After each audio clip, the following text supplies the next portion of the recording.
Hello and welcome to another TLDR US video. Halloween might be over, but that doesn't mean we need to stop the spookiness. That's because we've been hearing a lot about people voting beyond the grave in the last few days. You have a reputation for dead people voting, and we're going to go look at just how many dead people voted here. I didn't think we'd have to do that, but we will. But this isn't a new phenomenon. It seems that every election cycle, there's some controversy about ghostly voters. Until our investigation, although long buried, on paper, they were alive and qualified to go to the polls. And in a few cases, records showed the dead actually voting. And to be honest with you, it's not even an American electoral tradition to take ghouls into the voting booths. It's something that's regularly discussed in other countries too. So if it's such a widely discussed issue, then it must be a major problem, which governments have worked hard to fix, right? Well, that's what we're going to tackle in this video. We're going to dig up the truth on spectral suffrage, and discuss if banshee ballots are as terrifying as they sound.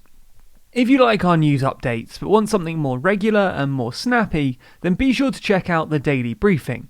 Every day, we release a few minute long news briefing that summarises what's happened that day in the US, UK and around the world. If that sounds like something you'd be interested in, then you can watch the daily video on the TLDR Daily channel, it's linked down below. Or if you prefer, you can listen to the podcast or subscribe to the newsletter, and those are linked down below too. Regardless, be sure to subscribe to this channel for all of your latest US updates as this chaos rolls on. So let's get into the video and discuss those eerie electors. Don't worry, I'll run out of these alliterative synonyms soon. Now, it should go without saying that when people talk about dead people voting, they don't mean dead people voting. I mean, I did make that thumbnail as a joke. That's not quite what's happening. No, what people are referring to when they talk about dead people voting is very much alive people casting ballots on behalf of dead people. Now, this obviously shouldn't be possible, and even more obviously isn't legal. But the issue arises because sometimes when people die, their name is left on a state's list of electoral voters, allowing someone to go into a polling place, give the details of the deceased, and vote on their behalf. This might sound like an easy scam to pull, but honestly, it's not for a couple of reasons. Firstly, the dead person's name should be removed from the database, so if you're hoping to pull this stunt during the next election season, you better hope you know someone who dies and that their name is accidentally left on the voter list. Secondly, you'll have to vote on their behalf, which comes with signature and impersonation-based challenges, especially in states which require you to provide photo ID in order to vote. Even if that doesn't sound too hard to you, the deterrent is significant. Casting a vote for someone else, dead or alive, is absolutely illegal and absolutely voter fraud. In fact, the exact crime is voter impersonation, and committing it could see you landing in jail for up to 5 years, and facing fines of up to £10,000. So the risk-reward calculus isn't looking good here. The reward is obvious, you get to cast an extra vote. The risk? Well, that's certainly looking pretty huge. And when you think about it, the reward isn't even that great. One extra vote. Sure, every vote matters, and in aggregate, it's these individual votes that choose the winner. But one extra vote is monumentally unlikely to swing the election. It's likely because of this that not many people actually end up voting on behalf of dead people, or committing voter fraud more generally. It turns out that not many people are both friends with a lot of octogenarians and also masters of disguise. The Heritage Foundation, who describe themselves as a conservative think tank, maintain a database documenting instances of voter fraud. A database which contains 1,298 instances dating back to 1982. The Foundation makes clear that this does not capture all cases, and certainly does not capture reported instances that are not investigated or prosecuted. But even just this documented number isn't huge, totaling out at 34 instances per year. Of these though, there are only 19 documented examples of someone voting on behalf of dead people, bringing down this number to less than one documented case a year. The Brennan Center for Justice, who describe themselves as a progressive think tank, agree that it's not exactly a common phenomenon, with them remarking that the incidence of voter fraud has been studied numerous times. The consensus from credible research and investigation is that the rate of impersonating another voter is virtually non-existent. So maybe the real question is, if voting on behalf of someone deceased doesn't look like a great strategy for the individual, and even the evidence from a conservative think tank who actively want to impose greater voter ID laws only brings up a handful of documented cases, then why is this an issue that keeps coming up election cycle after election cycle? Well, to answer that, let's start by taking a look at the exact claims that are being made in this election, the biggest of which centre around Pennsylvania and Michigan. Let's start with Pennsylvania. On Friday, a viral claim about deceased voters in the state started doing the rounds online, resulting in an article being written by Breitbart that was then retweeted by Rudy Giuliani, garnering over 75,000 likes and shares. This claim was that 21,000 dead people were on Pennsylvania's voter rolls, and that these voters had been casting their ballots for Joe Biden, with Matt Gaetz, a Republican Florida representative, tweeting, "The dead vote appears to have swung overwhelmingly for Joe Biden." The problem is that this isn't true.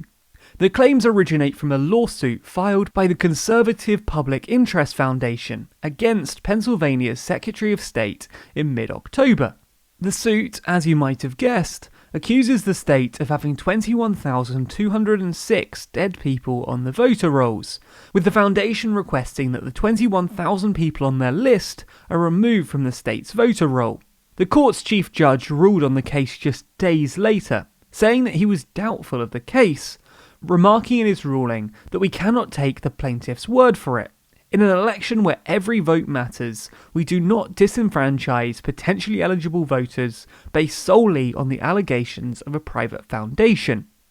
The judge was essentially arguing that, perhaps due to the infrequency of voter impersonation, the risk of removing valid voters from the roll and not allowing them to cast legitimate ballots was a greater risk than just leaving the roll as is. This seems like a fairly legitimate dismissal, because it turns out that these lists of dead people on election rolls aren't always the most accurate. The Brennan Center for Justice commented on this issue in a major report, saying that flawed matches of lists from one place to another are often responsible for misinformation. It goes on to explain that a number of these dead voters often include mistakes due to multiple people with the same name and minor errors from clerical or election workers. They note that an investigation into dead people in Missouri revealed that every single purported case was properly attributed to either a matching error, a problem with the underlying data, or a clerical error by election officials or voters. So it seems at the best of times, these lists of alleged dead voters have some issues, and at the worst, they're completely full of errors. So the judge ruling not to remove the names provided by the Public Interest Legal Foundation sounds a little more reasonable. If these lists are often so inaccurate, then you really are risking removing legitimate voters and preventing legitimate ballots from being cast. Also, this isn't us getting too conspiratorial or accusing the Public Interest Legal Foundation of anything, but the judge makes a good point when saying, "We will not disenfranchise potentially eligible voters based solely on the allegations of a private foundation." After all, what's to stop a nefarious group from working to deliberately get voters they oppose struck off the ballot? We're not saying that anyone's done that, just that removing voters really ought to only be done when there's serious doubts and the evidence is very strong. It's worth noting that regardless, the suit never actually alleged that these dead people were actually voting, or voting Biden as the viral tweets suggested. No, it merely complains that these dead people could vote. So the claim that 21,000 dead voters cast ballots for Biden in Pennsylvania isn't only disputed by the court, but was never initially claimed by the foundation anyway. In fact, a spokesperson for the Pennsylvania AG said that the court found no deficiency in how Pennsylvania maintains its voter rolls, and that there's no proof provided that any deceased person voted in the 2020 election. What about Michigan though? The other state with supposedly high levels of graveside voting. The theory claims that Detroit, Michigan's largest city, has 2,503 dead people on the voter roll, with one at nearly 200 years old, born in 1823. Now, I don't think we need to go into quite as much detail here, because you probably already get the gist of what I'm going to say. And yet again, this comes from a lawsuit filed by the Public Interest Legal Foundation. This time, the lawsuit was filed in 2019 and accuses that 2,503 dead people are on the voter roll. Again, this isn't the same as saying that people actually cast ballots. In fact, there's no allegation from either the foundation or officials that any of these people voted in 2020 or any other election, just that they were supposedly on the voter roll in 2019.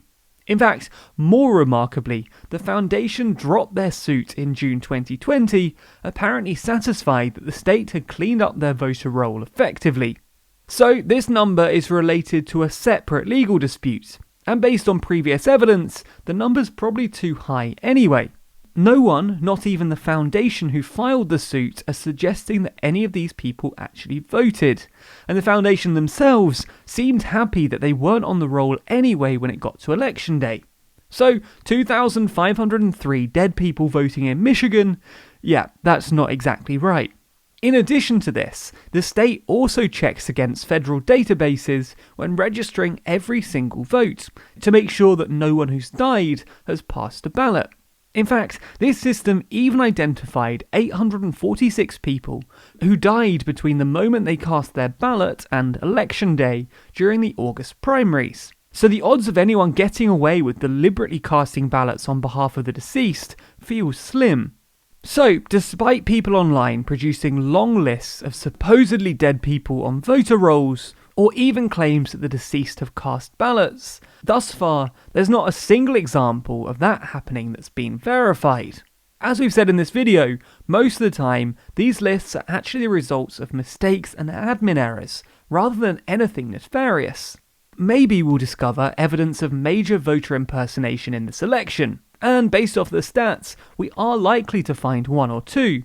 But considering that there's only 19 documented examples of this happening in the last 23 years, and Trump needing to catch up tens of thousands of votes in key battleground states in order to change the course of history, we'd need to find a whole army of zombie voters, an army which doesn't seem to have yet materialised. If you think we've got anything wrong, then feel free to comment below, but make sure that you provided evidence and sources. Just vaguely mentioning accusations in a state isn't going to be enough for us to actually investigate your claim. Or, if you prefer, you can email us at voterfraud@tldrnews.co.uk. Be sure to subscribe to the channel and hit the bell icon to be notified when we release more videos in the future. Special thanks to our Patreon backers who make videos like this one possible. And if you want to see your name at the end of videos, then be sure to back us on Patreon. The link to that's in the description.